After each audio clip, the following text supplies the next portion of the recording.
The new regulations on bars that serve food have been delayed just days before they were supposed to take effect. Some bar owners were worried these rules would have been too expensive or impossible to meet. WRAL's Brett Neese spoke with one business owner about the breathing room this gives them.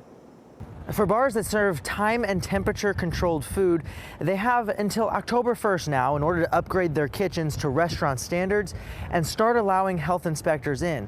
But more changes could be on the way between now and then.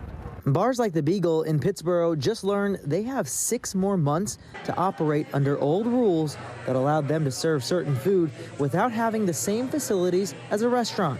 We had to change a sink around and add what we call a service sink or a mop sink outdoors and attach to our additional plumbing, which is really straightforward and easy, except for our plumbers are waiting 4 weeks to get a permit. And that's a lot of time for the Beagle and the estimated 200 other bars across the state still trying to get permitted to serve food. Time owner and chef Brendan Cox says they need to make the necessary changes. We're in a unique position, probably the best position possible for this, but I'm sure there are other people who've had to make decisions about staying open or closing. For about the last decade, bars in North Carolina didn't need to be inspected or permitted like a restaurant, but could still serve food like burgers, chicken, and other items that use time and temperature as a measure of safety. In 2023, House Bill 125 removed that exemption and gave bars until March 27th of this year to get permitted and inspected.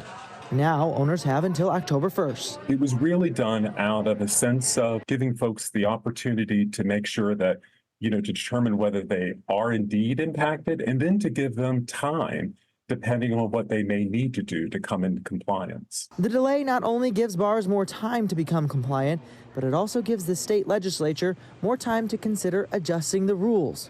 I really feel like we could have had better communication between the regulatory authority, the legislature, and the business owners about this. Senator Tim Moffitt told 5 on Your Side last month that lawmakers have heard concerns from bar owners about these new rules, and they're going to take a look at making changes that might allow them to alleviate some of the burden that the new law has created.